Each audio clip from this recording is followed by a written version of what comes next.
अगर कोई आदमी रात में उठकर 2 बजे और 3 बजे तहज्जुद की नमाज पढ़ रहा है, रो रहा है, जहन्नम से पनाह मांग रहा है, रब्बना सिर्फ अज़ाब जहन्नम इन अज़ाबहा काना गरामा, दुआ मांग रहा है, लेकिन उसका पड़ोसी भूखा सो रहा है, उस पड़ोसी के बच्चे भूखे सो रहे हैं, उनको खाना नहीं मिला है, और आपको मालूम है कि वो गरीब आदमी है, उसके घर में चूल्हा नहीं जला, तो ऐसी नमाज, ऐसी इबादत और ऐसी दुआ आपके मुंह पे मार दी जाएगी। अल्लाह के नबी फरमाते वल्लाहि ला युमिन, वल्लाहि ला युमिन, वल्लाहि ला युमिन, अल्लाह की कसम वो मोमिन नहीं, अल्लाह की कसम वो मोमिन नहीं, अल्लाह की कसम वो मुसलमान नहीं जो खुद पेट भर के खाना खा ले और उसका पड़ोसी भूखा सो जाए। आपकी नमाज आपके मुंह पे मार दी जाएगी। इस्लाम को ऐसी इबादत की कोई जरूरत नहीं है। जो अल्लाह की इबादत तो आप करो, लेकिन अल्लाह की मखलूक और बंदों को भूखा मरते हुए छोड़ दो, जबकि तुम्हें मालूम है कि वो भूखा है और तुम्हें यह भी मालूम है कि गुर्बत की वजह से उसके घर में चूल्हा नहीं जला। ऐसी नमाजों की कोई जरूरत नहीं है इस्लाम को।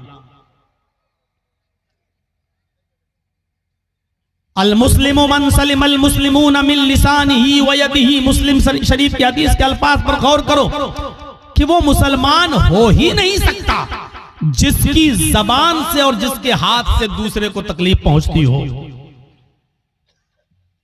हम अपने समाज पर गौर करें कि किसको हम अपनी जबान से तकलीफ दे देते हैं, किसको हम अपने हाथों से तकलीफ देते हैं, और हाथ के जरिए दी हुई तकलीफ का जख्म तो भर जाता है, लेकिन जबान से दी हुई तकलीफ का जख्म नहीं भरता है।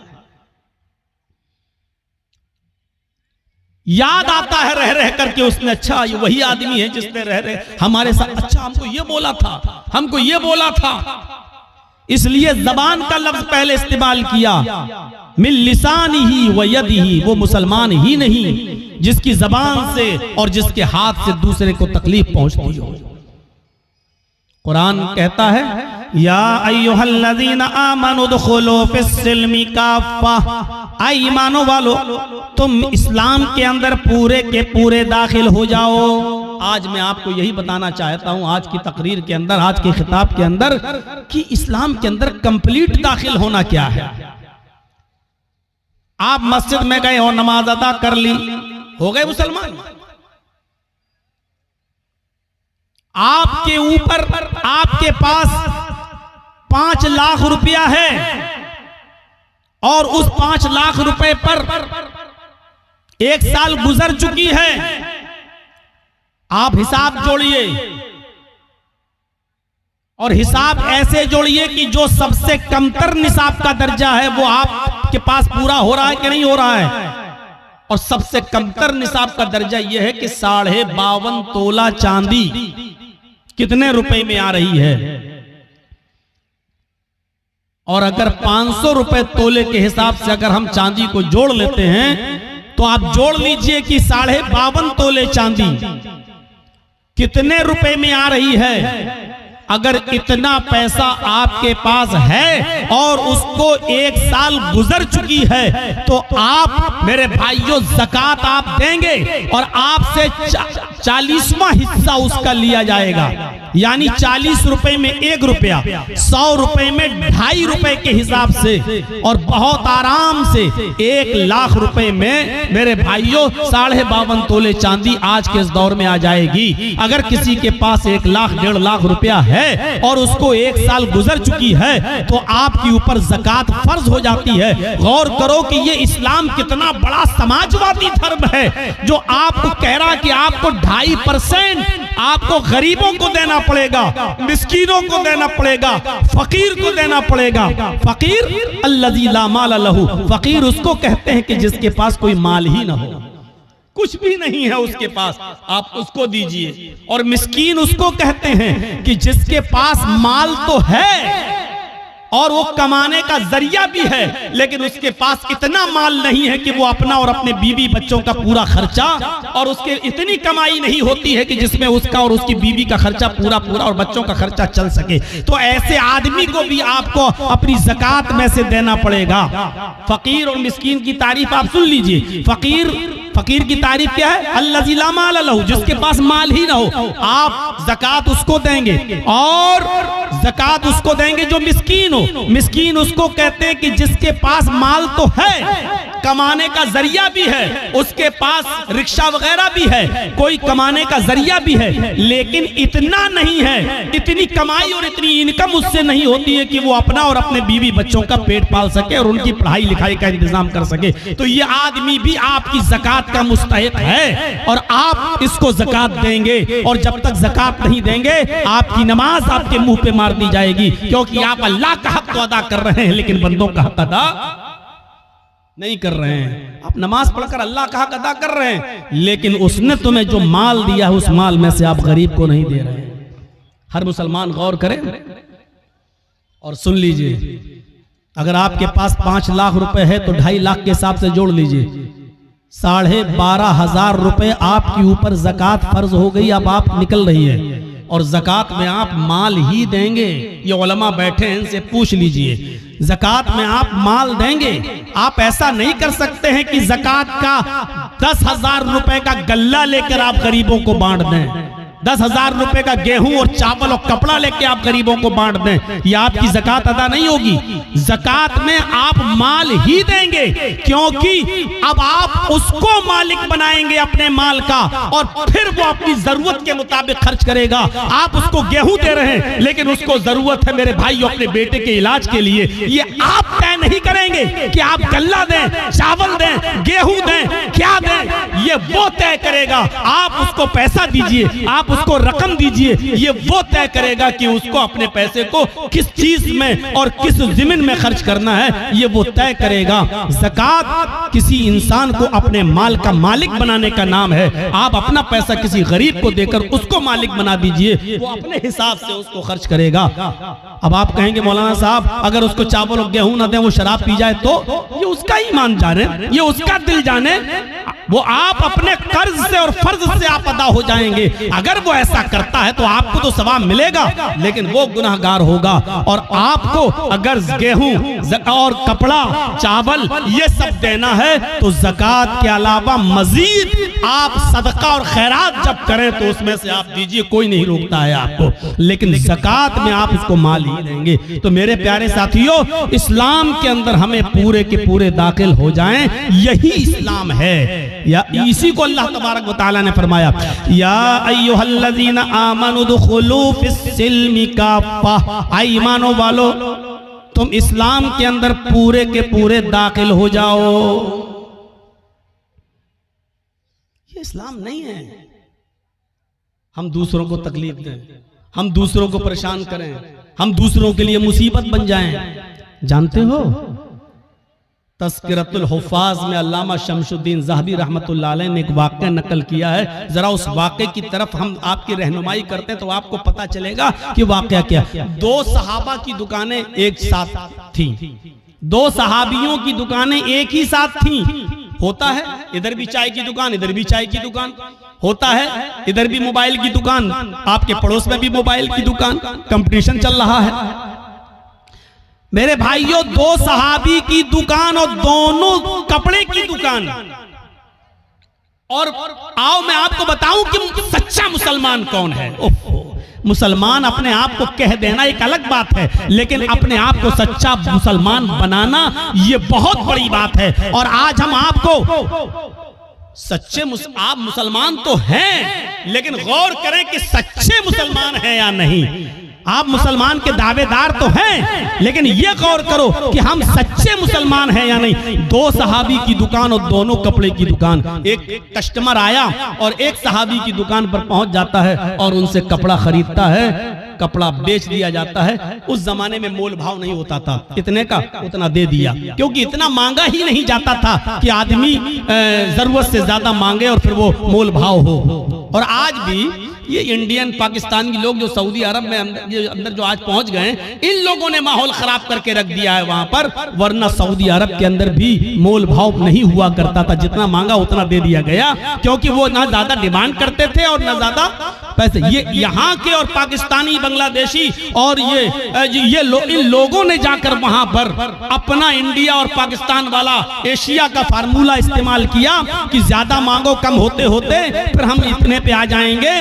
तो ये अब चलने लगा है, पहले नहीं चलता था। मेरे प्यारे साथियों, उन दो सहाबियों की दुकान करीब करीब में थी। एक कस्टमर आया और उसने कपड़ा खरीदा और कपड़ा लेकर चला गया। थोड़ी देर के बाद दूसरा कस्टमर आया, वो भी इसी दुकान पर आया, उसने भी एक कपड़ा खरीदा और चला गया। थोड़ी देर के बाद एक तीसरा शख्स आया, वो भी इसी दुकान पर आया और उसने भी कपड़ा खरीदा और चला गया। थोड़ी देर के बाद चौथा कस्टमर इसी दुकान पर आता है, लेकिन दुकान वाला भी ये सोच रहा है, या अल्लाह मेरे पास तो 3 कस्टमर आ चुके हैं, मेरी इनकम तो इतनी हो चुकी है कि आज जो कमाई मुझे हासिल हुई, जो प्रॉफिट हुई, जो मुनाफा हुआ, जो लाभ हुआ, आज मेरे घर का चूल्हा जल जाएगा और मेरे बीवी बच्चे आज पेट भर कर खाना खा लेंगे। लेकिन मेरे पड़ोस में जो कपड़े की दुकान खोले हुए मेरा भाई, एक मुस्लिम भाई, मेरे ही बिरादरी का एक भाई जो दुकान खोले हुए, उसके पास एक भी कपड़ा नहीं बिका है, उसकी भी बीवी है, उसके भी बच्चे हैं। अगर आज उसका कपड़ा नहीं बिका तो उसके घर में चूल्हा कैसे जलेगा, उसके घर में खाना कैसे बनेगा? वो भी कसीरुल अयाल है, उसके भी बच्चे हैं, ज्यादा बेटे बेटियां हैं, उसके घर में भी चूल्हा जलना चाहिए। तो इस सहाबी ने चौथे कस्टमर से कहा, जो कपड़ा तुम खरीदना चाहते हो वो कपड़ा मेरे पास खत्म हो गया है, उससे भी अच्छी क्वालिटी का कपड़ा मेरे फला भाई की दुकान पर है, तुम पड़ोस में जाकर खरीद लो। इस आदमी को उसने उस दुकान की तरफ रेफर कर दिया और उस आदमी ने कपड़ा बेच दिया। थोड़ी देर के बाद एक और कस्टमर आया, इस सहाबी ने उस कस्टमर को भी उसकी दुकान पर भेज दिया और फिर नमाज पढ़ने के लिए चला गया। असर की नमाज का वक्त था, जब वो असर की नमाज पढ़ रहा था तो कह रहा था, इलाहुल आलमीन, झूठ बोलना तेरे नबी के कानून के खिलाफ है, तेरे नबी के फरमान के खिलाफ है। आय अल्लाह, मैंने झूठ बोला है, मुझे माफ कर देना। आए मेरे परवरदिगार, मेरे पास वो कपड़ा मौजूद था, लेकिन मेरे भाई की हमदर्दी ने मुझे अंदर से झिझोड़ दिया है, इसलिए मैंने ये कह दिया है कस्टमर से कि वो कपड़ा मेरे पास नहीं, मेरे भाई के पास है। आय अल्लाह, मेरे इस झूठ को तू झूठ में मत लिखना, क्योंकि तू अच्छी तरीके से जानता है कि मेरी नीयत झूठ बोलने की नहीं थी, बल्कि अपने भाई की हमदर्दी करने की थी और मैं इसमें कामयाब हुआ। आय अल्लाह, अगर तुझे मेरी ये नेकी पसंद हुई हो तो तू इस नेकी को कबूल फरमा ले। आज के कंपटीशन के दौर में अपने गरीबानों के बटन खोलकर झांको और बताओ ऐसा दुकानदार आज के जमाने में कौन है और कौन यहां से खड़ा होकर कह सकता है कि हम पक्के और सच्चे मुसलमान हैं? कोई एक उठकर बताए और ये कहे कि हम पक्के मुसलमान हैं और हम अपना कस्टमर दूसरे की दुकान पर भेज देते हैं, हम दूसरे के हमदर्द नहीं। दूसरे की दुकान पे आने वाला कस्टमर भी आप दूर से पुकार कर अपने पास बुला लेते हैं। अगर 2 रिक्शे वाले हैं तो 2 रिक्शे वाला, एक ने 20 मांगा, दूसरा कहता आओ हमसे 15 दे देना, हमारे रिक्शे पर बैठ जाओ, वो और कम कर लेता है। आज के इस कंपटीशन के दौर में हर मुसलमान अपने गरीबानों में झांक कर देखे और बताए कि कौन पक्का मुसलमान।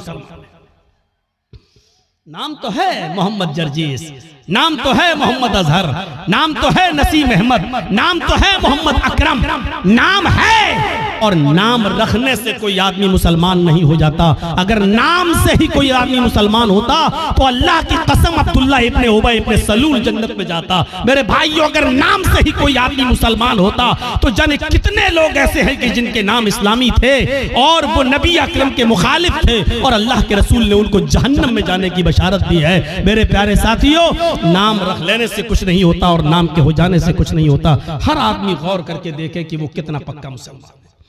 दूसरे की हमदर्दी का नाम ही तो इस्लाम है। इसीलिए तो अल्लाह के नबी सल्लल्लाहु अलैहि वसल्लम ने फरमाया कि वो आदमी मोमिन नहीं, वो आदमी मोमिन नहीं, वो आदमी मोमिन नहीं कौन? जो खुद पेट भर के खाना खा ले और उस दूसरा भाई उसका भूखा सो जाए पड़ोसी, और पड़ोसी में कैद नहीं है कि मुसलमान, नहीं, कोई भी हो, पड़ोसी का लफ्ज है, कोई भी हो पड़ोसी होना चाहिए, चाहे वो हिंदू हो, यहूदी हो, ईसाई हो, बुद्धिस्ट हो, जैनी हो, सिख हो, किसी भी मजहब से उसका ताल्लुक है, अगर वो भूखा सो गया तो याद रखिए कि आपकी नमाज आपके मुंह पे मार दी जाएगी। नमाज, हम तो नमाज भी पढ़ते हैं तो ऐसा लगता है जैसे अल्लाह के ऊपर बहुत बड़ा एहसान करके आ रहे हैं। मस्जिद से निकले, दाढ़ी पे हाथ फेरे,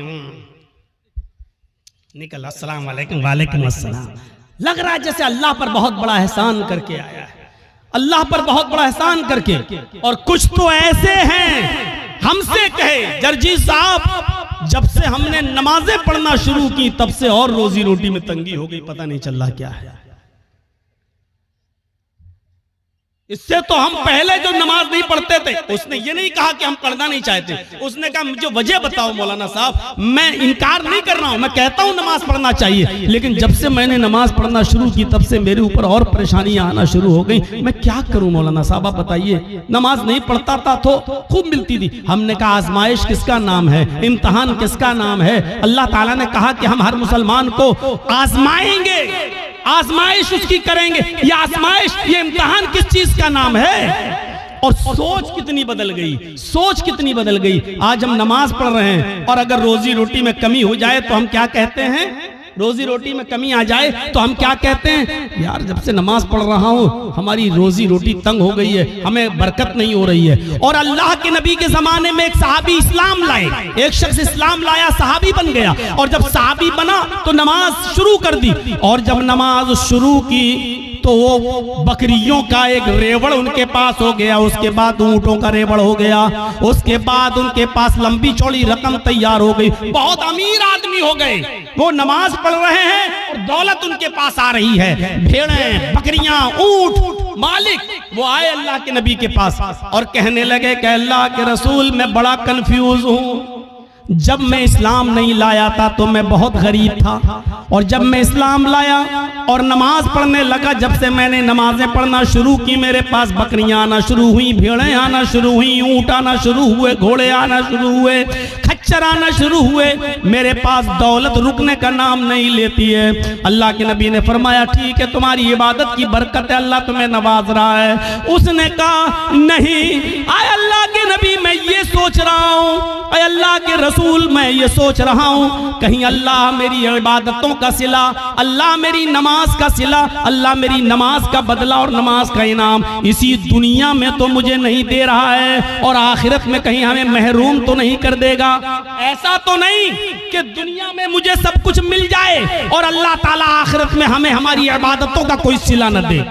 उल्टी सोच, हमारी उल्टी सोच। मौलाना जब से मैंने नमाजें पढ़ना शुरू की बरकत ही नहीं हो रही है, और वो क्या कह रहे हैं, अरे अल्लाह के रसूल जब से मैंने नमाजें पढ़ी दौलत रुकी नहीं रही, कहीं अल्लाह हमें इसी दुनिया में तो नहीं दे रहा है और आखिरत में कहीं महरूम तो नहीं कर देगा। सोच बदलो अपनी सोच। वलनब्लुवन्नकुम बिशैइन मिनल खौफि वल जूअ व नक़्सिम मिनल अम्वालि वल अनफुसि वत्तमरात वबश्शिरिस साबिरीन।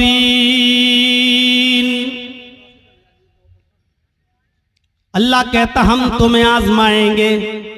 मुसलमानों सुनो, अल्लाह कहता हम तुम्हें आजमाएंगे।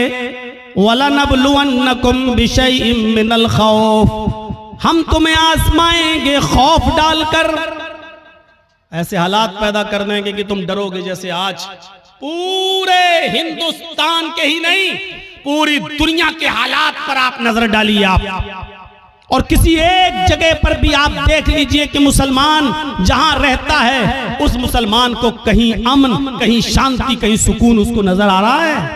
मुझे बताइए। ईरान के हालात देखिए, मुसलमान कहीं सुकून के साथ है? सीरिया के हालात देखिए, मुसलमान कहीं सुकून के साथ है। लेबनान के हालात देखिए, कहीं मुसलमान सुकून के साथ है। इराक के हालात देखिए, मुसलमान कहीं सुकून के साथ है। फिलिस्तीन के हालात देखिए, मुसलमान कहीं सुकून के साथ है। उर्दून के हालात देखिए, मुसलमान कहीं सुकून के साथ है। मुझे दुनिया का कोई ऐसा चप्पा बताइए जहां मुसलमान रहता है और वहां सुकून के साथ हो। आप अपना पड़ोसी मुल्क देख लीजिए, मस्जिदों में बमबारी हो रही है, एक दूसरे को मार रहा और कत्ल कर रहा है। आपके अपने पड़ोसी मुल्क के अंदर मस्जिदें तक महफूज नहीं हैं और वहां आत्मघाती हमले हो रहे हैं। ये कौन सा इस्लाम है और कौन सी इस्लाम की तालीम है? मेरे भाइयों, आप दुनिया के किसी चप्पे पे जाकर देख लो और बताओ, इतिहास, हिस्ट्री और आज की मौजूदा हालात को का जायजा लेकर मुझे बताओ कि मुसलमान कहां चैन और सुकून के साथ है। ज़ोरिबत अलैहिमुज़्ज़िल्लतु वल मस्कना, इतना जलील, इतना रुस्वा, इतना इंसल्टेड, इतना जलील और रुस्वा दुनिया के किसी दौर में नहीं हुआ था जितना आज के दौर में मुसलमान है। क्यों? उसकी वजह यह है कि आज उसके अंदर से ईमान निकल चुका है।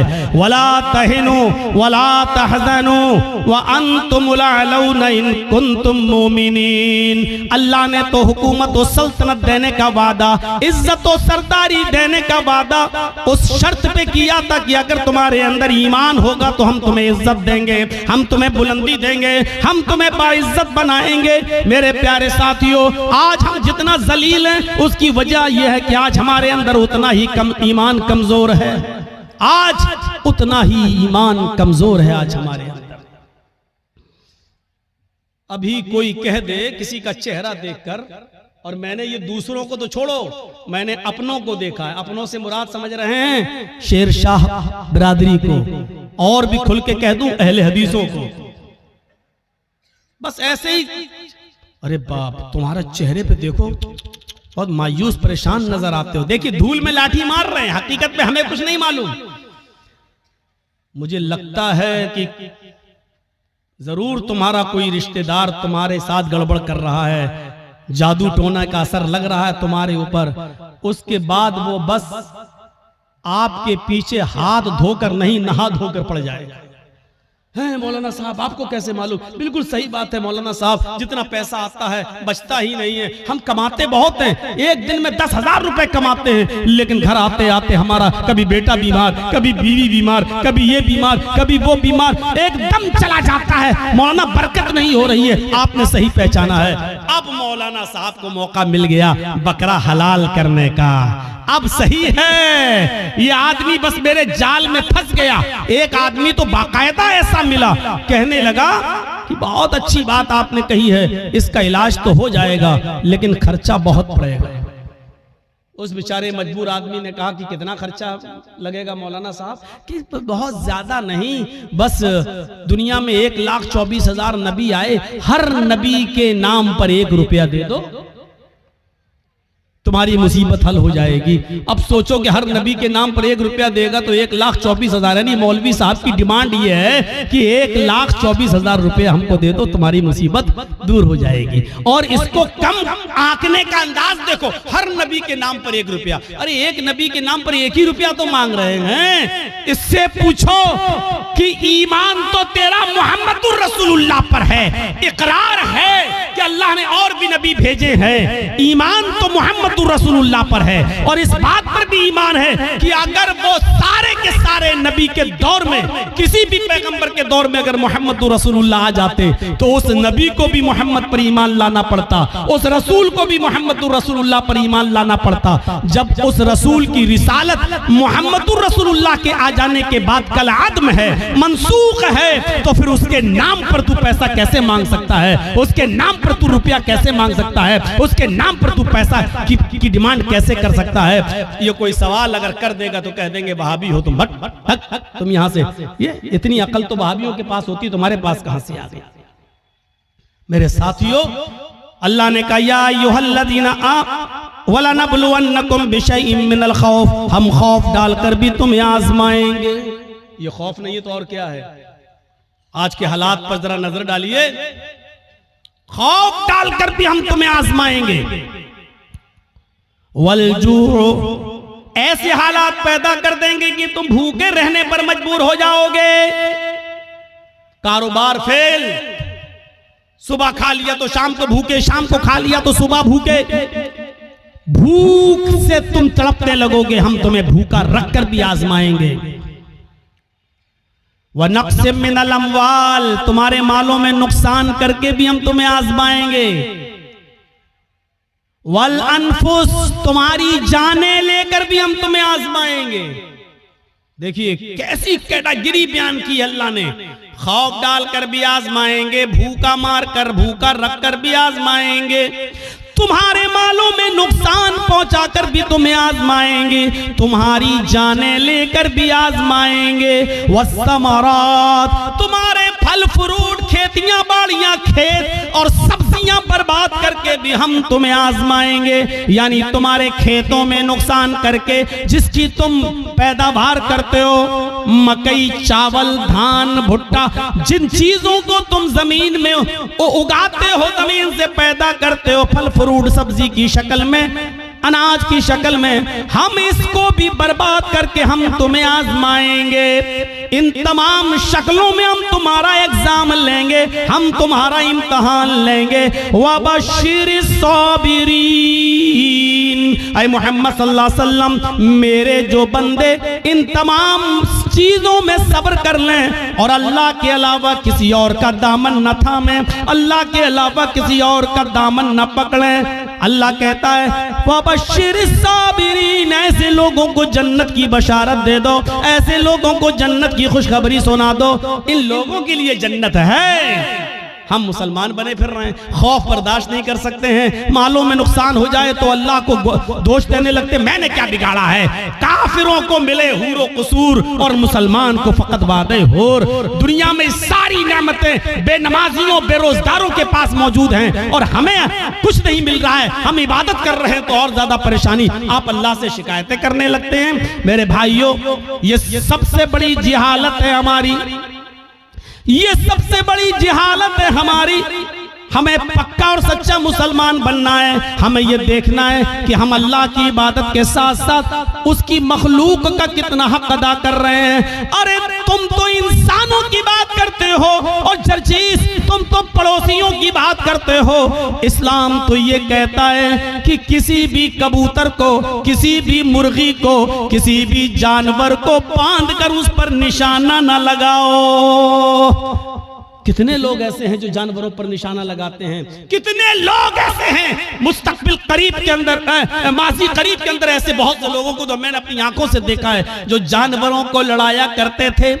देसी मुर्ग की लड़ाई हुआ करती थी, उनमें नाखून उनके बड़े बड़े कर दिए जाते थे और मुर्ग आपस में लड़ाते हैं। जब तक वो खून खच्चर ना हो जाए और एक मुर्गा जब तक भाग ना जाए तब तक हार जीत का फैसला नहीं होता। पता नहीं अब ये होता है कि नहीं होता है। हमारे उत्तर प्रदेश में ये जहालत आज भी चलती है। मुझे नहीं मालूम कि आपके बिहार और बंगाल में क्या कंडीशन है। मेरे प्यारे साथियों, इस्लाम इस लड़ाई को, जानवरों की और परिंदों की इस लड़ाई को भी हराम करार देता है और मुर्ग को लड़ाकर जख्मी करने वालों को भी मुजरिम करार देता है। मेरे प्यारे साथियों, इस्लाम तो वो प्यारा मजहब है कि एक औरत ने एक बिल्ली को पकड़ लिया और बिल्ली को पकड़ने के बाद बांध दिया और 3 दिन उसको भूखा और प्यासा रखा, यहाँ तक कि वो मर गई। न छोड़ती थी कि वो शिकार करके अपना गिज़ा हासिल कर ले, अपना रिस्क हासिल कर ले, न खुद उसको खाना देती थी। बिल्ली भूखी प्यासी मर गई। वो नमाजी थी। सुनो, हाँ गौर करो हदीस के अल्फाज पर। वो नमाजी थी, वो रोजेदार थी, वो अल्लाह की इबादत भी किया करती थी, अल्लाह को माना भी करती थी, लेकिन उसने अल्लाह की एक मखलूक बिल्ली को बांध दिया, उसको भूखा रखा और प्यासा रखा और उस बिल्ली को भूख और प्यास की शिद्दत से मार डाला। लेकिन जब ये औरत मरी तो अल्लाह ताला ने उसकी नमाजों के बदले उसको जन्नत नहीं दी, उसके रोजों के बदले उसको जन्नत नहीं दी, उसकी अपनी ज़कात और खैरात के बदले उसको जन्नत नहीं दी। अल्लाह के नबी फरमाते हैं अल्लाह रब्बुल आलमीन ने उस औरत को जहन्नम के अंदर दाखिल कर दिया, इसलिए कि उसने बिल्ली को भूखा और प्यासा रखा था और मार दिया। नमाज पढ़ लेने का नाम इस्लाम नहीं है, रोजा रख लेने का नाम इस्लाम नहीं है। इबादत है, ठीक है, लेकिन इस्लाम यह है कि तुम अल्लाह की मखलूक के साथ भी रहम करो। अल्लाह की मखलूक, अल्लाह की सृष्टि के साथ भी तुम्हें रहम का बर्ताव करना है। ये औरत बिल्ली को बांध के रखी थी, जब मरी बिल्ली तो मर गई भूखी प्यासी, लेकिन नमाज और रोजा रखने के बावजूद जन्नत की मुस्तहिक नहीं हुई। और बुखारी पढ़िए, एक औरत ऐसी भी थी जो बदचलन थी। अब बदचलन का खुलासा नहीं करूंगा, आप समझ जाइए कि बदचलन किसको कहते हैं। बस दूसरे लफ्जों में कह दूं कि वो तवाइफ थी, क्योंकि हदीस में फाहिशा का लफ्ज मौजूद है, यानी जिस्म फरोश थी, पैसा लेती थी और अपना जिस्म बेचती थी, बदचलन थी, जानिया थी, बदकार औरत थी। उसने एक जंगल में एक कुत्ते को देखा जो गीली जमीन के पास बैठकर अपनी जबान से गीली जमीन को चाट रहा है। गोया कि वो प्यासा है और उस गीली जमीन से कुछ पानी लेना चाहता है, लेकिन गीली जमीन से पानी नहीं मिल रहा है। हदीस के अल्फाज हैं, उस औरत को उस कुत्ते पर रहम आ गया, उसने अपना मोजा उतारा। एक रिवायत में आता है उसने अपनी ओढ़नी, अपना दुपट्टा उतारा, उसने उस दुपट्टे को कुएं में डाला। एक हदीस में आता है कि उसने अपना मोजा, चमड़े का मोजा चलता था, वो चमड़े का मोजा उतारा, अपनी ओढ़नी में बांधा और उस ओढ़नी को चमड़े के मोजे के साथ जब कुएं में डाला तो कुएं का पानी उस मोजे में, उस चमड़े के सॉक्स में आ गया। पूरा मोजा उसने पानी से भर लिया और वो कुत्ते के पास आई और उसने पानी उस कुत्ते के मुंह के पास उलट दिया। कुत्ते ने अपनी जबान से चाट चाट कर वो पानी पी लिया। उस वक्त तक वो उसको पानी पिलाती रही जब तक कि वो कुत्ता प्यास की शिद्दत से उसकी प्यास बुझ नहीं गई, वो सैराब न हो गया और अपने आप दुम हिलाकर जाने लगा। गौर करो आए मुसलमानों, ये औरत बदचलन थी, ये औरत जानिया थी, ये औरत जिस्म फरोश थी, इसने नमाजें न पढ़ी थी, रोजा नहीं रखा था, लेकिन एक कुत्ते को पानी पिलाया। वो रहमान और रहीम की रहमत ऐसी जोश में आई, उस रब्बुल आलमीन की रहमत ऐसी जोश में आई कि जब ये औरत मरी तो अल्लाह को उसकी ये नेकी पसंद आई और अल्लाह ने उस औरत को जन्नत के अंदर दाखिल कर दिया। इस्लाम ये बताता है कि अल्लाह अपना हक माफ कर सकता है, लेकिन मखलूक का हक मारोगे तो अल्लाह माफ नहीं करेगा। नमाजों में सुस्ती होगी, अल्लाह माफ कर सकता है, रोजे में सुस्ती होगी, अल्लाह माफ कर सकता है, लेकिन अगर आपने किसी का हक मारा है तो अल्लाह माफ नहीं करेगा जब तक कि आपका वो भाई आपको माफ न कर दे। कितने लोग बैठे हैं यहाँ पर, कितने यतीमों का हक मारे बैठे होंगे, कितना अपने भाइयों का हक मारे बैठे होंगे, और इन सब के हक नहीं भी मारे होंगे तो अपनी बेटियों का और अपनी बहनों का हक तो मारे ही होंगे। कितने लोग हैं जो ये कह के जाते हैं कि मेरे मरने के बाद मेरे बेटों के साथ साथ मेरी बेटी को भी हमारी विरासत में से कुरान और हदीस के मुताबिक हिस्सा दे देना। और कितने ऐसे लोग हैं कि बाप के मरने के बाद अपने बाप की विरासत में बेटों के साथ साथ वो अपनी बहनों को भी हक देते हैं। और कितने ऐसे भाई हैं वो मुझे बताएं खड़े होकर कि जिन्होंने अपनी प्रॉपर्टी में से अपनी बहनों को भी हिस्सा दिया हो। हाजी साहब हैं, नमाज पढ़ने जा रहे हैं, लंबी दाढ़ी है, तहज्जुद की नमाज पढ़ रहे हैं, मर गए लेकिन अपनी प्रॉपर्टी में से अपनी बहन को हक देकर नहीं गए। अरे बाप की प्रॉपर्टी में से भी हक है और भाई की प्रॉपर्टी में से भी बहन का हक है। बहन को अल्लाह ताला ने लड़की को हर तरीके से हक दिया है। बाप भी अपनी बेटी को देगा, भाई अपनी बहन को देगा, शौहर भी अपनी बीवी को देगा, और बेटा है तो वो भी अपनी माँ को, बेटे की प्रॉपर्टी में से माँ को भी हक मिलेगा। एक औरत चारों तरफ से हकदार है।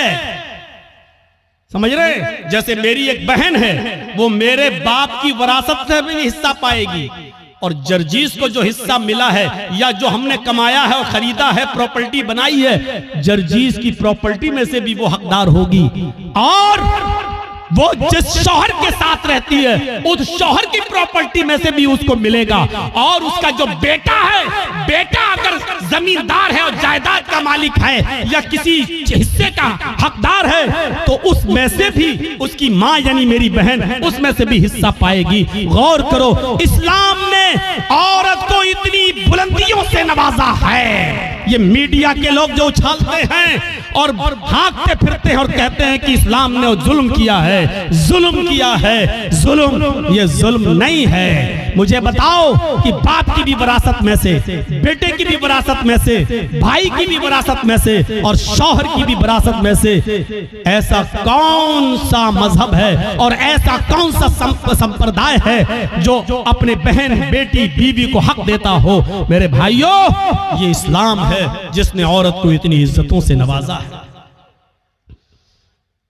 अगर मां है तो कह दिया कि तेरे कदमों के नीचे तेरी औलाद के लिए जन्नत है। अगर बीवी है तो कह दिया जो तुम खाओ वो अपनी बीवी को खिलाओ, जो तुम पहनो वो अपनी बीवी को पहनाओ। खबरदार, अपनी बीवी के गाल पर कभी थप्पड़ मत मारना। एक औरत को कैसी इज्जत दी जा रही है। अगर वो किसी की बीवी है तो कहा जा रहा है खबरदार उसके गाल पर कभी थप्पड़ मत मारना। गाल पर थप्पड़ मारने का मतलब ये नहीं है कि गाल पर न मारो, पीठ पे खूब ठोको। मौलाना साहब तो कह रहे हैं गाल पे मत मारो, इसका मतलब गाल के अलावा जहां चाहो वहां मार सकते हो। गाल को बोलने का मतलब यह है कि सबसे ज्यादा नाजुक हिस्सा ये गाल होता है, यहां मारेंगे। हो सकता है कि उसने अपने आप को बचाया और आंख में हाथ लग जाए, उंगली चली जाए और उसकी आंख फूट जाए। तो जब इतने नाजुक जगह पर मारने का हक नहीं दिया है तो औरत को मारने का मतलब यह ना गाल पर कि कहीं ना मारो।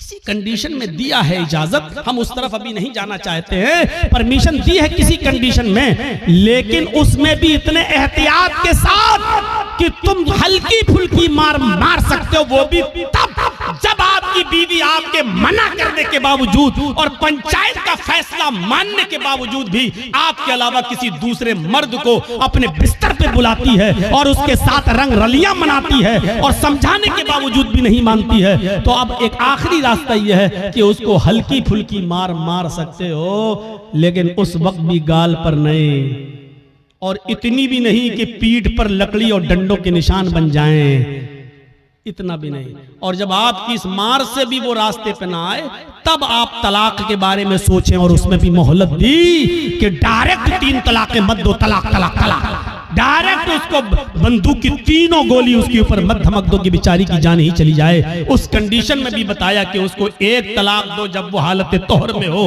पाकी की हालत में हो, और फिर सोचने और समझने का मौका दो। और फिर जब वो दूसरा महीना आए और फिर वो दूसरे महीने तक नहीं मानती है, फिर भी हरकतें कर रही है, और दूसरे महीने में जब वो हालत तोहर में हैज से पाक हो जाए तब आप उसको दूसरी तलाक दे सकते हो। ताकि ये बहुत लंबा एक अरसा हो, यानी इतना मौका दिया है कि एक कमजोर दिल की औरत डर जाएगी नहीं। इतना अब तो आखिरी रह गई है, तीसरे महीने में जहां तीसरी तलाक दी, हम हमेशा के लिए हराम हो जाएंगे, मेरे बच्चों का क्या होगा, ये सोचने और समझने का पूरा मौका दिया है। इससे पहले अगर वो मान जाती है तो आप भी मान जाओ और उसको अपनी बीवी की शक्ल में कबूल कर लो, स्वीकार कर लो। मेरे भाइयों, बहुत संजीदा मजहब है इस्लाम। इस्लाम के अंदर पूरे के पूरे दाखिल होने का मतलब ही यह है कि उसने जिन कामों के करने का हुक्म दिया उन कामों को करो, और जिन कामों से रोकने का हुक्म दिया उनसे रुक जाओ। यही है इस्लाम। हजरत मुआज इब्ने जबल फरमाते हैं कि अल्लाह के नबी सल्लल्लाहु अलैहि वसल्लम ने मुझे 10 बातों की नसीहत फरमाई, मुझे 10 बातों की वसीयत फरमाई। मुस्नद अहमद के अल्फाज हैं। इस हदीस को इमाम अहमद ने अपनी मुस्नद के अंदर नकल किया है और अल्लामा अलबानी रहमतुल्लाह अलैह ने इसको हसन करार दिया है। फरमाया अल्लाह के नबी सल्लल्लाहु अलैहि वसल्लम फरमाते हैं, हजरत मुआज इब्ने जबल फरमाते हैं कि औसानी रसूलुल्लाह सल्लल्लाहु अलैहि वसल्लम बिअशरी कलिमात, कि अल्लाह के नबी सल्लल्लाहु अलैहि वसल्लम ने मुझे 10 कलिमात की, 10 बातों की वसीयत फरमाई, ऐ मास ये 10 काम तुम कर लो, ये 10 काम तुम्हें हर हाल में करना है। मेरे भाइयों, मैं तशरीह करता हुआ चलूंगा, लेकिन शायद मैं 10 तक न पहुंच पाऊं, इसलिए कोशिश करूंगा कि कम से कम 5 चीजें तो आपको बता ही दूं। अल्लाह के नबी सल्लल्लाहु अलैहि वसल्लम ने 10 चीजों की वसीयत फरमाई और 10 चीजों में पहला नाम ये लिया, ऐ मास ला तुशरिक बिल्लाहि शैअन इन कुतिलता हुर्रिकता। ऐ मुआज, तुम कभी किसी भी हाल में अल्लाह के साथ शिर्क मत करना, अल्लाह के साथ किसी को शरीक मत ठहराना, अल्लाह के साथ कभी किसी भी हाल में किसी को शरीक मत करना। इन कुतिलता औ हुर्रिकता, अगरचे तुम्हें कत्ल कर दिया जाए या तुम्हें आग में जला दिया जाए। अरे भाई 1 घंटा हो गया बोलते हुए, अब तो बैठ जाओ सही से, लगता है स्प्रिंग लगा हुआ है आपके। कुतिलता, अगरचे कत्ल कर दिया जाए। शिर्क बड़ी अजीब चीज है। शिर्क अरबी में शिर्क है, और इसी को अगर हिंदी में कहें तो बहु ईश पूजा, बहुदेववादियत, बहुत सी देवी और देवताओं पे आस्था रखना, बहु ईश पूजा, एक ईश्वर को छोड़कर बहुत से खुदा बना लेना, इसी को शिर्क कहा जाता है। मजबूरी की कंडीशन में, मजबूरी की कंडीशन में इस्लाम कुफ्र की इजाजत तो देता है। एक याद रखिएगा मसला, आपकी जान जा रही हो, लोग पिस्टल लेकर खड़े हों, आप जंगल में अकेले हो, आपके दुश्मन आपको कत्ल करना चाहते हैं और आपसे कुफ्र कराना चाह रहे हैं और कह रहे हैं कि ये कुफ्र कर वरना तेरी जान ले लूंगा, तो अपनी जान बचाने के लिए कुफ्र की इजाजत तो है। मतलब अगर वो ये कहें कि अल्लाह को मानते हो क्या, हाँ, अल्लाह का इनकार कर, बंदूक लें, कंपट्टी पर रख दें, अल्लाह का इनकार कर, आप जानते हैं ये लोग शूट कर देंगे, मार देंगे, बड़े जिद्दी लोग हैं, तो अल्लाह का इनकार करने से अगर जान बच रही है तो बचा लो। मैंने अपनी स्पीड थोड़ी कम कर दी समझाने के लिए। समझिए पहले कुफ्र किसको कहते हैं और शिर्क किसको कहते हैं। कुफ्र भी हराम है, शिर्क भी हराम है, लेकिन कंडीशन देखिए क्या है। इस्लाम के अंदर सूअर का गोश्त भी हराम है, लेकिन अगर जान जा रही है आपकी, जान जा रही है आपकी और हलाल चीज कोई नहीं मिल रही है, तो जान बचाना भी फर्ज है। अगर आपको सूअर का गोश्त मिल रहा है खाने के लिए, तो इस्लाम परमिशन देता है कि अगर सूअर का गोश्त खाकर जान बच रही है तो जान बचा लो, लेकिन पेट भर के नहीं खाना है, सिर्फ उतना ही खाना है जितने में खाकर तुम्हारी जान बच सकती हो। ये कंडीशन, जान बचाना फर्ज है। लेकिन कहीं फर्ज होने के बावजूद इस्लाम कैटेगरी देखिए, मजबूरी है और जान जाने वाली है, कुफ्र से करने से तो जान बच रही है। अल्लाह के नबी फरमाते हैं कि कुफ्र से जान बच रही है तो बचा लो, लेकिन दिल से अल्लाह का इनकार मत करना। उनके मुंह पे कह देना हाँ हाँ हाँ नहीं नहीं नहीं मैं अल्लाह को मानता ही नहीं हूं, मैं अल्लाह को मानता, सिर्फ जबान से कहना, दिल में अकीदा नहीं होना चाहिए। और जब वो छोड़ दे तुम्हें तो घर पे आओगे, अल्लाह तू तो मेरे दिल का हाल जानता ही है, मैंने मजबूरी में कह दिया था, अरे अल्लाह मैं दिल से तुझे मानता हूं और तेरा इकरार करता हूं, अशहदु अल्ला इलाहा इल्लल्लाह व अशहदु अन्ना मुहम्मदन अब्दुहु व रसूलुहु। आपका इस्लाम कोई फर्क नहीं पड़ेगा, क्योंकि आपने जान बचाने के लिए अल्लाह का इनकार किया। अल्लाह का इनकार करने से जान बच रही है तो बचा लो, लेकिन यहाँ कंडीशन क्या है, ला तुशरिक बिल्लाहि शैअन इन कुतिलता हुर्रिकता। यहां इस्लाम, अल्लाह के नबी क्या कह रहे हैं, अगर तुझे कत्ल भी कर दिया जाए और तुझे जला दिया जाए, आग में डाल दिया जाए, ये काम करा लेना, लेकिन शिर्क मत करना अल्लाह के साथ, अल्लाह के साथ शिर्क मत करना। मौलाना जर्जीस मर गए, जर्जीस की कब्र बन गई, जर्जीस का मजार बन गया, बेटा बेटी अल्लाह से मांगो, आय अल्लाह 10 सालें हो गई, बेटा नहीं हुआ, बेटी नहीं हुई, अल्लाह मुझे नेक बेटा दे, मुझे नेक बेटी दे। ठीक है, अब आप जर्जीस के पास कब्र पे चले जाओ, मजार पे, और कहो बहुत अच्छे आदमी थे, आय अल्लाह तू डायरेक्ट मेरी नहीं सुनता है, इनके वसीले से हम दुआ कर रहे हैं, जर्जी साहब तुम मेरी दुआ लेके अल्लाह के पास चले जाओ, जर्जी साहब मुझे अल्लाह से बेटा बेटी दिलवा दो। यही शिर्क है। मैंने कह दिया जो कहना था। समझदारों के लिए इशारा काफी है, कोई जरूरी है किसी का नाम लिया जाए? जब बगैर नाम लिए बात बन रही हो तो नाम नहीं लेना चाहिए। मेरे भाइयों, मैंने अपना नाम ले लिया और क्लियर कर दिया, यह शिर्क है कि अल्लाह को छोड़कर किसी और को पुकारा जाए, किसी और से मांगा जाए। इज़ा सअल्ता फस्अलिल्लाह, सवाल करो तो अल्लाह से, व इज़ा इस्तअनता फस्तईन बिल्लाह, और जब मदद तलब करो तो अल्लाह से। मेरे भाइयों, कोई कंपट्टी पर बंदूक रखकर ये कहे कि मैं पूरी कौम का सरदार हूं, मुझे सजदा कर, मेरे सामने झुक, मेरे सामने सजदा कर, या मेरे सरदार को सजदा करो, ये मेरे सरदार हैं, तो अल्लाह का इनकार करके जान बच रही है तो बचा लो। लेकिन अगर किसी को सजदा करके जान बच रही है तो यहां इस्लाम आपको जान बचाने की इजाजत नहीं देता, सजदा करने की इजाजत नहीं देता। यहां कहा है अल्लाह के रसूल ने, आए माज शिर्क मत करना, अल्लाह का इनकार करके जान बच रही है तो बचा लेना, लेकिन अगर अल्लाह के अलावा किसी गैर को सजदा करना पड़े तो किसी गैर के सामने सर झुकाकर अपनी जान मत बचाना। अगर वो तुम्हें मारना चाहे तो मार दें, कुतिलता कत्ल करना चाहे तो कत्ल कर दें, हुर्रिता जलाकर आग में डालकर तुम्हें कोयला बनाना चाहे तो बना दें, राख करना चाहे तो कर दें, ये अपने जिस्म को दुनिया में करा लेना, लेकिन किसी गैर के सामने सजदा मत करना। अब आप समझ गए कितनी इंपॉर्टेंट बात है। अब हर मुसलमान गौर करे कितना परसेंट मुसलमान है। पहले तो ये गौर करे कि वो मुसलमान है या नहीं, फिर ये गौर करे है तो कितना परसेंट, कितना परसेंट वो मुसलमान है।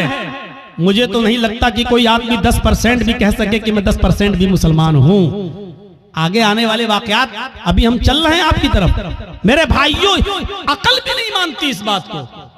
आप बताइए, आप यहां रहते हो भुलकी में और आपकी बीवी भुलकी में रहती है और आप मेहनत करने दिल्ली गए, और दिल्ली में कोई आदमी मेहनत कर रहा है, यहां से आया बेचारा और वो घूमने आया, आप ही के गांव का है भुलकी का।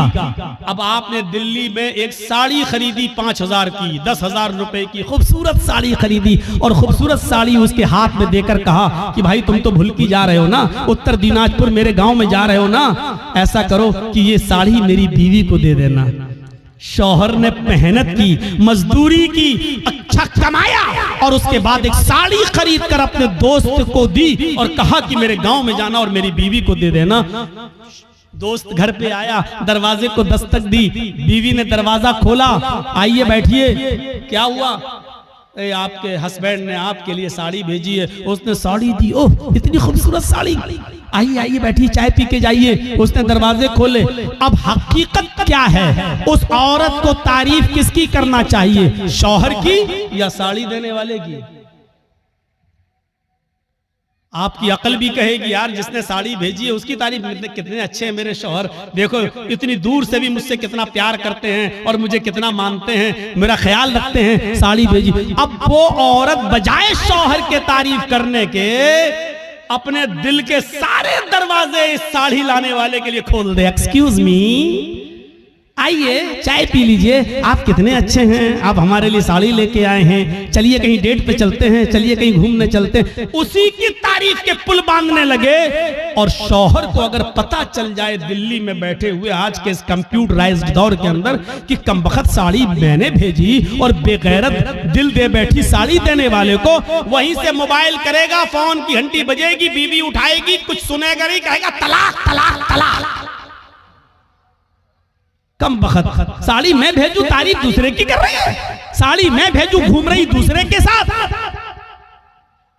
अल्लाह ने नबियों को भेजा, रसूलों को भेजा, पीर पीरों को, वलियों को भेजा कि जाओ तुम मेरे दीन का प्रचार करो और इस्लाम की और तौहीद की दावत को बुलंद करो, बजाय इसके कि हम अल्लाह की हमदो सना बयान करें, उसी को मुश्किल कुशा माने, उसी को हाजत रवा समझें। अब हम अल्लाह को छोड़कर कहें कि तुम्हारे दर पे आया हूं, झोला झोली भर के जाऊंगा वरना मर के जाऊंगा, तो मेरे भाइयों इससे बड़ी बेगैरती की बात क्या हो सकती है। जैसे एक शौहर अपनी बीवी की बेगैरती बर्दाश्त नहीं कर सकता, ऐसे ही अल्लाह भी इस बेगैरती को बर्दाश्त नहीं कर सकता कि बंदा मुझे छोड़कर मेरे ही हम ही तुम्हारे जैसे बंदों से मांगे। अरे तुमको खाने की जरूरत पड़ती है, उनको भी पड़ती है, तुम पीते हो वो भी पीते हैं, तुमको बुखार आता है उनको भी आता है, तुम्हें सर में दर्द होता है उनको भी सर में दर्द होता है, तुमको पेशाब पायखाने की जरूरत होती है उनको भी होती है। वो खुद हमारी रोजी रोटी के मोहताज हैं, वो खुद हमारे मदद के मोहताज हैं, वो तुम्हारी मदद क्या करेंगे। मेरे प्यारे साथियों, इस चीज को समझ लीजिए तो इस्लाम के अंदर पूरे के पूरे आप दाखिल हो जाएंगे। तो पहली चीज यहीं पर स्टॉप, ला तुशरिक बिल्लाहि शैअन इन कुतिलता हुर्रिकता। पहली चीज काट दिया जाए, टुकड़े टुकड़े कर दिया जाए या जला दिया जाए, अपने आप को जला लेना, कटवा लेना, लेकिन गैरुल्लाह को सजदा न करना, शिरक मत करना, पहली चीज। दूसरी चीज आइए नौजवानों तुम्हारे लिए बेहतरीन चीज, वला तउक्कन्न वालिदैक व इन अमराका अन तखरुज मिन अहलिका व मालिक। कभी किसी भी हाल में अपने पेरेंट्स की, अपने माँ बाप की नाफरमानी मत करना, उनके साथ बुरा सलूक मत करना, उनका दिल कभी मत दुखाना। आगे वाले जुमले मेरे भाइयों हमारी आंखें खोल देंगे।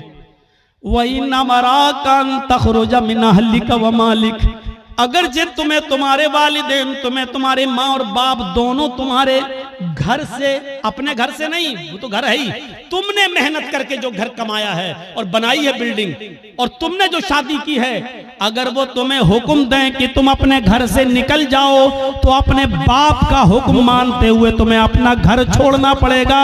वो अहल, अगर वो कहें कि तुम अपने अहल वयाल, बीवी बच्चों को भी छोड़ दो और भागो यहाँ से, तो तुम्हें अपने माँ बाप की बात मानकर अपने बीवी बच्चों को भी छोड़ना पड़ेगा।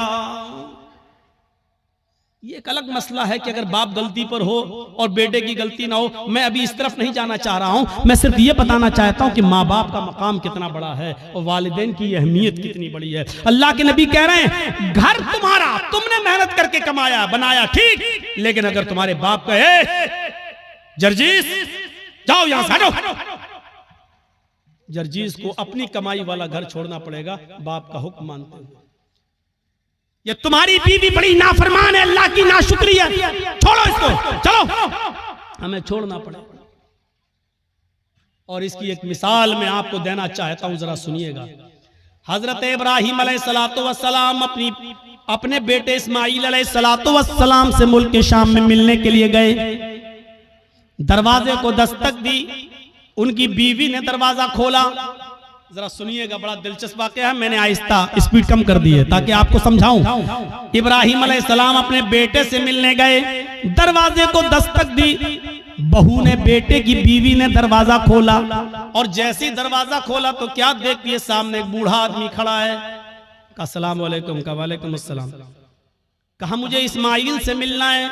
बीवी को नहीं मालूम कि ये मेरे ससुर हैं, लेकिन ससुर को मालूम है कि ये मेरे बेटे इस्माईल का घर है और ये उसकी बीवी है, लेकिन बता नहीं रहे कि मैं तुम्हारा ससुर हूं। कहा कि बेटी मुझे तुम्हारे हस्बैंड से मिलना है, मुझे तुम्हारे शौहर से मिलना है।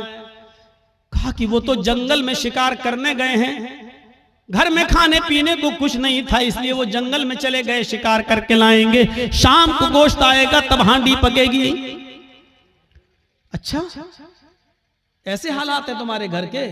का बहुत बुरे हालात हैं, गौर करना जुमले पर। हाँ बहुत बुरे हालात हैं। बेटी तुम्हारे घर की गुजर बसर कैसी चल रही है? तो जवाब दिया बहुत बुरी, भूखमरी की नौबत है। सुबह खाने को मिल जाता है तो शाम को भूखे सोते हैं, और शाम को अगर खा लेते हैं तो सुबह भूखे उठते हैं और शाम तक कुछ नहीं मिलता। बहुत बुरी कंडीशन है मेरे घर की। इब्राहिम अलैहिस्सलाम जाने लगे, कहने लगे बेटी जब तुम्हारे हस्बैंड घर पे आ जाएं, अब सुनो, जब तुम्हारे हस्बैंड घर पे आ जाएं तो उनसे कहना कि एक ओल्ड मैन आया था, एक बूढ़ा आदमी तशरीफ लाया था, उसने तुम्हें सलाम कहा है और कहा है कि अपने घर की चौखट बदल दो, तुम्हारे घर की चौखट ठीक नहीं है। चौखट समझते हैं ना, वो घर का मेन गेट का जो दरवाजा होता है, चौखट जिसमें आदमी अंदर घुसता है घर के दरवाजे से, वो चौखट। अपने हस्बैंड से कहना कि तुम्हारे घर की चौखट अच्छी नहीं है, ठीक नहीं है, इसको बदल दो। ये कहकर इब्राहिम अलैहिस्सलाम चले गए और उनकी बीवी घर की चौखट देख रही है कि बुढ़ा सटिया गया क्या, ये बुढ़े को पागल है क्या, कितनी अच्छी चौखट है, मजबूत चौखट है, गर्मियों में हवा आती है, सर्दियों में धूप आती है, और कह रहा है कि तेरी चौखट खराब है, ये बुढ़ा सटिया गया। शाम को जब इस्माइल अलैहिस्सलाम घर पे आए, और नौजवानों सुनो, अपने माँ बाप को खून के आंसू रुलाने वालों, अपनी माँ को रुलाने वालों, अपने बाप को सताने वालों, सुनो। इब्राहिम अलैहिस्सलाम का बेटा इस्माइल जब घर पे आया गोश्त लेकर, बीवी बनाने लगी, वो बनाते बनाते कहने लगी, इस्माइल आज एक बुढ़ा आदमी आया था। इस्माइल अलैहिस्सलाम ने कहा अच्छा, कोई जरूरत रही होगी बेचारे को। कहा नहीं, उसने तुम्हें सलाम कहा है, समझ गए कि सलाम अगर कहा है तो वो मेरा बाप है। कहने अच्छा, ऐसी ऐसी शक्ल थी कि जी, बूढ़ा आदमी आया था जी, सलाम कहा मुझे जी। कहा अच्छा, और क्या कहा? कहा उसने मुझसे कि अब जब तुम्हारे शौहर घर पे आ जाएं, हस्बैंड घर पे आ जाएं, तो उनसे कहना कि तुम्हारे घर की चौखट ठीक नहीं है, उसको बदल दो। बुढ़ा सटिया गया था। इस्माइल अलैहिस्सलाम ने कहा अच्छा, उसने कुछ पूछा था तुमसे? कहां पूछा था कि घर में गुजर बसर कैसी चल रही है, तो मैंने कह दिया कि अच्छी नहीं चल रही। जो सच्चाई थी बता दी, सुबह खा लो तो शाम को नहीं मिलता, शाम को खा लो तो सुबह नहीं मिलता। उन्होंने कहा बस यही तुम्हारा जुमला सुनकर, यही वर्ड सुनकर उन्होंने कहा कि अपने घर की चौखट बदल लो। क्या मतलब? कहा मेरी बीवी, उन्होंने जब ये देखा कि तुमने अल्लाह का शुक्र अदा नहीं किया, जब पूछा कि घर की गुजर बसर कैसी चल रही, तो तुम्हें कहना चाहिए था कि अल्हम्दुलिल्लाह, अल्लाह ने मुझे जिस हाल में रखा है अल्लाह का शुक्र है, बस जिंदा हूँ, और अल्लाह मुझे जिस हाल में भी रखे मैं हमेशा उसके दिए हुए रिस्क पर खुश हूँ। वो जिस हाल में भी मुझे रखता है मैं उसकी दिए हुए रिस्क पर मैं राजी हूँ और खुश हूँ। तुम्हें ये जुमले कहना चाहिए था, लेकिन तुमने अल्लाह की नाफरमानी कर दी। तुमने ये कह दिया कि मुझे अच्छी जिंदगी नहीं मिल रही है, मैं बड़ी तंगदस्ती में अपनी जिंदगी गुजार रही हूँ। मेरे बाप ने सोच लिया कि तुम अल्लाह की नाफरमान बंदी हो। आए मेरी बीवी, उन्होंने घर की इस चौखट को बदलने के लिए नहीं कहा है, जो घर की चौखट है, ये दरवाजे के ऊपर जो चौखट है, इसको बदलने के लिए नहीं कहा है, उन्होंने चौखट बदलने के लिए कहा है। इसका मतलब ये है कि उन्होंने अपनी बीवी बदलने के, उन्होंने मेरी बीवी बदलने की बात कही है। उन्होंने इशारा किया है ऐसी अल्लाह की नाफरमान बीवी को अपने घर में तुम मत रखो। क्यों ऐसी औरत को अपने घर में रख रहे हो जो अल्लाह की नाशुक्रगुजार बंदी है? लिहाजा तुम अल्लाह की शुक्रगुजार बंदी से निकाह करो, नाशुक्र औरत को तलाक दे दो। आए मेरी बीवी, मैं अपने बाप का हुक्म मानकर तुम्हें तलाक देता हूं, क्योंकि मैं अपने बाप की नाफरमानी नहीं कर सकता। तुम मेरी ज़ौजियत से बेदखल हो रही हो, मैं तुम्हें छोड़ रहा हूं, मैं तुम्हें तलाक दे रहा हूं। उस जमाने में तलाक का जो प्रोसीजर था, उस हिसाब से उन्होंने तलाक देकर अपनी बीवी को जुदा कर दिया, अपने बाप की बात मानते हुए। आज के जमाने में कोई लड़का अपने बाप की बात मानेगा?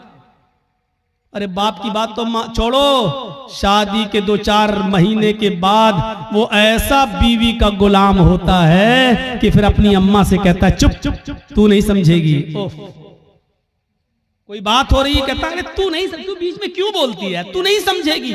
उसको कह रहा है कि तू नहीं समझेगी। उस मां से जो बचपन में तेरे रोने से समझ जाती थी कि तू दूध के लिए रो रहा है या तेरे कांधे में या पेट में दर्द है, जो बचपन में तेरी चीख और तेरे रोने की आवाज से पहचान लेती थी कि तुझे भूख लगी है या तेरे जिस्म के किस हिस्से में दर्द है, तो उस डॉक्टर से, अल्लाह की कसम, मां से बड़ा कोई डॉक्टर दुनिया में पैदा नहीं हुआ। कितनी भी बड़ी वो MBBS और MS और MD की डिग्री ले ले, मां से बड़ा कोई डॉक्टर नहीं है, क्योंकि मां पहचानती है कि बेटा ये रो रहा है तो के रोने में भूख छिपी है या कहीं दर्द छिपा है। मेरे भाइयों, उस मां से कहते हो तुम, उस मां से कहते हो कि तू नहीं समझेगी। जो बचपन में तेरे रोने की आवाज से समझ जाया करती थी। जब तू बोलना नहीं जानता था तो जानती थी कि तू क्या चाहता है, तू तेरा इरादा क्या है, तेरे पेट में दर्द है या तेरे जिस्म में दर्द है या तेरे सिर में दर्द है, वो उस वक्त तुझे समझती थी। और आज तू इतना बड़ा हो गया है, आज इतना अक्लमंद हो गया है, आज तेरी पोजीशन इतनी ऊंची हो गई है कि तू अपनी माँ से इतनी जुर्रत और इतनी हिम्मत कि अपनी माँ से कहता है तू नहीं समझेगी। ओफो। हजरत इब्राहिम अलैहिस्सलाम ने दूसरी शादी कर ली, फिर 1-2 साल के बाद फिर अचानक घर में आए इब्राहिम इस्माइल, फिर शिकार खेलने के लिए गए थे। दरवाजे को दस्तक दी, वो दूसरी बीवी निकली, दरवाजा खोला, कहिए चाचा कैसे आना हुआ? कहा मुझे तुम्हारे हस्बैंड से मिलना है। कि वो तो नहीं है, जंगल में गए शिकार करने के लिए। अच्छा, तुम कैसे रह रही हो? अल्हम्दुलिल्लाह। गुजर बसर कैसी चल रही है? अल्लाह का शुक्र है, अल्लाह ने जिस हाल में भी रखा है हर हाल में अल्लाह की तारीफ है। फरमाया मेरी बेटी जब तुम्हारे शौहर घर पे आ जाएं तो उनसे कहना कि एक बूढ़ा आदमी आया था, उन्होंने सलाम कहा है और चलते चलते उसने ये वसीयत नसीहत की है कि अपने घर की चौखट को बरकरार रखना, इसको बदलने की जरूरत नहीं है। घर की चौखट ठीक है। ये औरत भी कहती है बुढ़ा सटिया गया, बदलने की तो कोई बात ही नहीं हो रही है। इस्माइल अलैहिस्सलाम जब घर पे आए तो बीवी ने पूरी बात बताई। इस्माइल अलैहिस्सलाम खुश होकर कहने लगे मेरी बीवी वो मेरे बाप थे और घर की चौखट तुम हो। उन्होंने कहा बरकरार रखना, इसका मतलब ये कि अपनी बीवी को अच्छी तरीके से रखना, ये अल्लाह की बड़ी नेक और फरमाबरदार बंदी है। बाप की तमन्ना ये होती थी कि हमें जो है मेरे बेटे को अच्छी बहू बीवी मिले, मुझे अच्छी बहू मिले। और जहां बेटों के हक हैं बाप के ऊपर, वहां हक एक ये भी है कि वो अच्छी और दीनदार लड़की से शादी कराए। आज किन से शादियां करा रहे हो अपनी बेटियों की? माँ बाप। पहली बात तो अब माँ बाप को बेचारों को तो अब देखने का मौका ही नहीं मिलता है। अब तो लड़के और लड़कियां खुद ही सेट कर लेते हैं। अब तो माँ बाप बेचारे उनकी बात मान लेते हैं। अगर नहीं मानेंगे तो ये लड़की मेरी बेटी मेरी नाक कटा के रख देगी और मुझे बदनाम कर देगी, इसलिए जहां चाह रही है वहां कर दो बस। तो ये है। तो मेरे भाइयों हम गौर करें, जहां थोड़ी बहुत इंसानियत बाकी है, थोड़ा बहुत दीन बाकी है, जहां की औलाद आज भी शादी के मामलात अपने माँ बाप के ऊपर छोड़ देते हैं, वो जरा गौर करें उनके माँ बाप की अपने बच्चों की शादियां किस जगह करा रहे हैं। हजरत उमर फारूक के पास एक शख्स आया, अपने बेटे की शिकायत करने लगा कि मेरी औलाद ऐसी, मेरा बेटा ऐसा, मेरा कहना नहीं मानता। हजरत उमर फारूक ने उसके बेटे को बुलाया और बाप के सामने इतना डांटा कि तुम्हें शर्म नहीं आती? अपने बाप को सताते हो, अपने बाप की नाफरमानी करते हो, अपने बाप को रुलाते हो, तुम्हें शर्म आनी चाहिए। बहुत कुछ डांटने के बाद बेटे ने कहा कि अमीरुल मोमिनीन हो गई बात? कहा मैंने तुम्हें समझा दिया है कि आपने बेटे का हक तो बता दिया, बेटों के ये बाप के साथ ये करें ठीक है, लेकिन बाप के ऊपर भी बेटे का कुछ हक है कि नहीं? हजरत उमर ने कहा हाँ है। जब वो पैदा हो तो उसको अच्छी तरबियत दे, 7वें दिन उसका अकीका करे और अच्छा नाम रखे, और जब बेटा बड़ा हो जाए तो उसकी दीनदार अच्छे घराने में, नेक घराने में उसकी शादी करा दे। ये है बाप का हक औलाद पर। तो उस बच्चे ने कहा, लड़के ने, अमीरुल मोमिनीन मेरे बाप से पूछो इसने इन तीनों कामों में से कौन सा काम मेरे साथ किया है? जब मैं पैदा हुआ 7वें दिन का था तो मेरा अकीका नहीं किया। नाम मेरा रखा, तो जानते हो इसने नाम मेरा क्या रखा? अरबी में ऐसा लफ्ज बताया जिसका उर्दू में तर्जमा होता खटमल। इसने मेरा नाम रखा खटमल। और तीसरा, जब मैं बड़ा हुआ तो शादी करा दी एक मजूसी लड़की के साथ, एक अनपढ़ जाहिल गवार जो जानती नहीं है कि शौहर का हक क्या है, इसने एक नाफरमान औरत के साथ मेरी शादी करा दी। तीनों काम इसने नहीं किए। फिर हजरत उमर फारूक ने बाप को डांटा, कहा बेटे की शिकायत करते हो, अपनी गलती नहीं बताते हो कि तुम्हारी गलती क्या है? तुमने जब अपनी औलाद का हक अदा नहीं किया तो अब भुगतो, देखो, और अब ये सारे जुल्म और ज़्यादती ये सहो, अब तो तुम्हें सहना पड़ेगा। मेरे भाइयों, एक सहाबी रसूल हैं, अपनी माँ को खाने काबा का तवाफ करा रहे हैं, उनकी माँ पैरों से लंगड़ी है। अल्लाह महेशमी ने अपनी किताब मजमाउज़ ज़वाइद के अंदर इस वाक़े को नकल किया है, जरा गौर से सुनिएगा। उनकी माँ आंखों से अंधी है, पैरों से लंगड़ी है, बूढ़ी है, कहने लगी बेटा मुझे खाने काबा का तवाफ करा दे, मेरे बेटे मुझे उम्रा करा दे, मेरे बेटे मैं तवाफ करना चाहती हूँ। उसके बेटे ने अपनी माँ को पकड़ा और खाने काबा तक ले गया, सवारी का इंतजाम किया और ले गया। और खाने काबा पहुंचने के बाद वो चूंकि पैरों से लंगड़ी थी, आंखों से अंधी थी, इसलिए वो चल नहीं सकती थी, इसलिए बेटे ने उसको अपनी पीठ के ऊपर लाद लिया। इस जमाने में व्हील चेयर चलती हैं, उस जमाने में व्हील चेयर भी नहीं थी। उसने अपने कांधे पर, अपनी पीठ पर अपनी माँ को लाद लिया। उसने 1 चक्कर पूरा किया, 2 चक्कर पूरे किए, 3 चक्कर पूरे किए, 4 चक्कर, 5 चक्कर, और 5वें चक्कर को पूरा करने के बाद जब 6ठा चक्कर लगाने लगा तो उसकी मुठभेड़ हो गई, वो टकरा गया हजरत उमर फारूक रज़ी अल्लाह ताला अन्हु से, अपनी पीठ पर अपनी माँ को लादे हुए, और अपनी माँ अपने हजरत उमर से टकरा गया। हजरत उमर ने कहा ठीक ठीक ठीक चलिए, सलाम हुआ, सलाम वालेकुम, वालेकुम अस्सलाम। जब उसने 6 चक्कर 7 चक्कर पूरे कर लिए तो हजरत उमर के फारूक के पास आया।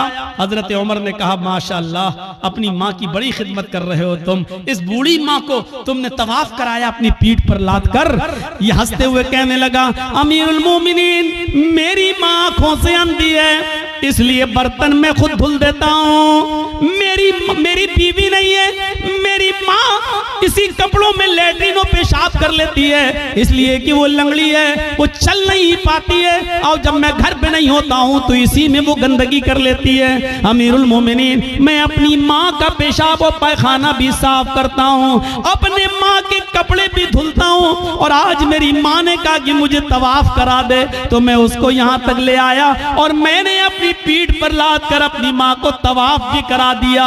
ऐ अमीरुल मोमिनीन, क्या मैंने अब भी अपनी माँ का हक अदा नहीं किया?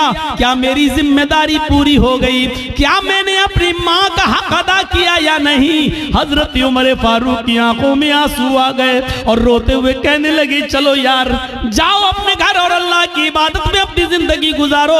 उसने पीछा करते हुए कहा अमीरुल मोमिनीन, मैंने मसला पूछा है, आपको जवाब देना होगा। फरमाया क्या पूछते हो? कहा ये बताओ, मैं पेशाब साफ करूं, पैखाना साफ करूं, अपने माँ के कपड़े धुलूं, अपने हाथ से खाना बनाऊं, अपने हाथ से माँ को खाना खिलाऊं, अपनी पीठ पर लाद कर मैं खाने काबा का तवाफ कराऊं, परिक्रमा कराऊं, क्या इसके बाद भी मैंने अपनी माँ का हक अदा किया या नहीं किया? हजरत उमर कहते सुन, जब तुझे तेरी माँ जन रही थी, जब तुझे तेरी माँ पैदा कर रही थी, जब अपने पेट से तुझे बाहर कर रही थी, उसको जो दर्द हो रहा था, जो लीवर पेन हो रहा था, उसको जो दर्द हो रहा था, तुझे जनते वक्त, तुझे पैदा करते वक्त, और उस दर्द में जो उसने पहली आह निकाली, जो उसने दर्द में पहली आवाज निकाली, आह, उसने अपनी जबान से जो पहला जुमला अदा किया, आह, जो उसने आह की आवाज निकाली, आए मेरे दोस्त, अभी तो तूने अपनी माँ की पहली आह का भी हक अदा नहीं किया, तू उसकी पूरे जीवन का और पूरी लाइफ का और पूरी जिंदगी का हक अदा क्या करेगा? अभी तो तूने उसकी पहली चीख का भी हक अदा नहीं किया, उसकी जिंदगी के हक के बारे में पूछता है, क्या हो गया? अभी तो एक आह का भी हक अदा नहीं हुआ। ये है माँ का मकाम, ये है माँ का मर्तबा, ये है माँ का दर्जा। अगर आप नमाज पढ़ते हैं लेकिन आपकी माँ आपसे खुश नहीं है तो बेकार है आपकी नमाज। आप रोजा रखते हैं, आपकी माँ आपसे नाराज है तो बेकार है आपके रोजे। आप कितनी भी इबादतें कर लें, कितनी भी अल्लाह की पूजा पाठ कर लें, कितनी भी कुरान की तिलावत कर लें, लेकिन आपके माँ और बाप आपसे नाराज है तो आपकी इबादतें आपके मुंह पे मारी जाए। इबादत भी शर्त के साथ होती है। डॉक्टर दवा देता है तो परहेज भी बताता है। अल्लाह ने कहा है नमाज पढ़ो तो ये भी कहा है कि इसके साथ साथ ये भी करो। मेरे भाइयों, रमजान का महीना आ रहा है, रोजा रखने से पहले सोच लेना कि तुम्हारे माँ बाप तो तुमसे नाराज नहीं है। नमाजें पढ़ते हो तो सोच लेना, सर्दियों में दिसंबर और जनवरी की सख्त सर्दी में उठकर ठंडे पानी से वुजू बनाकर तहज्जुद पढ़ते हो और माँ बाप नाराज है तो सोच लेना कि तुम्हारी ये रात की इबादत अल्लाह कबूल करेगा या नहीं करेगा। इन चीजों पर जरा गौर करना। 2 चीजें हो गई, तीसरी चीज पर आई है। हर एक चीज ऐसी है कि जिस पर 2-2 घंटे बोला जा सकता है, लेकिन मैं मुख्तसर करते हुए आगे चल रहा हूं। तीसरी चीज पर गौर कीजिए। वला ततरुकन्न सलातन मक्तूबतन मुतअम्मिदन फइन्न मन तरक सलातन मक्तूबतन मुतअम्मिदन फक़द बरिअत मिन्हु ज़िम्मतुल्लाह। कभी भी किसी भी हाल में फर्ज नमाज मत छोड़ना, किसी भी हालत में फर्ज नमाज मत छोड़ना। अगर फर्ज नमाज छोड़ दी तो अल्लाह की जिम्मेदारी हट जाएगी, अल्लाह की जिम्मेदारी से निकल जाओगे, अल्लाह की कोई गारंटी नहीं तुम्हारी जिंदगी की। ओफो क्या जबरदस्त पॉइंट। किसी भी हाल में फर्ज नमाज मत छोड़ना। बाप बीमार है, मस्जिद में अजान हो रही है, अब अजान होगी, उसके 15 मिनट के बाद जमात होगी। बाप मेरा सीरियस है, जल्दी से फोन करो, एम्बुलेंस बुलाओ, या जब तक गाड़ी निकल रही है तब तक वुजू बनाओ और अपने घर में फर्ज ही फर्ज पढ़ लो 4 रकात ज़ोहर, और जल्दी से अपने बाप को लेकर पहुंचो हॉस्पिटल के अंदर। यहाँ सुन्नतें छोड़ दो। क्यों? क्योंकि इस वक्त बाप की हालत दूसरी है, लेकिन फर्ज नमाज तुम्हें इधर भी नहीं छोड़ना है। लिहाजा जल्दी से वुजू बनाओ। अब मस्जिद में मत जाओ, मस्जिद में जाओगे 15 मिनट इंतजार करोगे, फिर इमाम साहब पता नहीं कितनी लंबी नमाज पढ़ाएं। जल्दी से वुजू बनाओ घर पे और 4 रकात ज़ोहर की पढ़ो और छोटी छोटी सूरतें पढ़ लो, इन्ना अतैना कल कौसर, कुल हुवल्लाहु अहद अल्लाहु समद, और जल्दी से सलाम फेरो और अपने बाप को, अपने बेटे को, अपनी बीवी को लेके हॉस्पिटल पहुंचो। हॉस्पिटल में भर्ती कर लो, आईसीयू में भर्ती हो गई है, ठीक है, उधर भी जल्दी से वुजू बनाओ, असर की नमाज पढ़ लो। और अगर देख रहे हो कि बाप ज्यादा सीरियस, माँ ज्यादा सीरियस, तो जल्दी से 4 ज़ोहर पढ़ लो, 4 उसी के साथ असर पढ़ लो और जल्दी से लेके चलो, क्योंकि इस वक्त आपकी कंडीशन दूसरी है, बेटे की कंडीशन दूसरी है मेरे भाइयों। लेकिन नमाज आपको इस कंडीशन में भी पढ़नी है, छोड़नी नहीं है। हालत तंदुरुस्ती में और अच्छी खासी हालत में छोड़ देने वालों, इस्लाम के अंदर पूरे के पूरे दाखिल हो। कहते हो मौलाना साहब रोजी नहीं आ रही, रोजी आएगी कैसे? रोजी की दुआ तो अल्लाह ने नमाज में बताई है। जब एक सजदा करके उठते हो और दूसरे सजदे में जाते हो तो सजदे, दोनों सजदों के दरमियान बैठकर जो दुआ पढ़ते हो मेरे भाइयों, सबसे अफजल और सबसे अच्छी दुआ तो मुस्लिम शरीफ की हदीस की ये है, रब्बिग़फिरली रब्बिग़फिरली, अल्लाह मेरी मग़फ़िरत फरमा, अल्लाह मेरी मग़फ़िरत फरमा। लेकिन मेरे भाइयों अबू दाऊद और सुनन नसई की दीगर दूसरी रिवायतों में ये दुआ भी आई है कि बैन सजदतैन, सजदों के दरमियान जो दुआ पढ़ी जाती है वो है अल्लाहुम्मा ग़फ़िरली वरहमनी वहदिनी वआफ़िनी वरज़ुक़नी। देखिए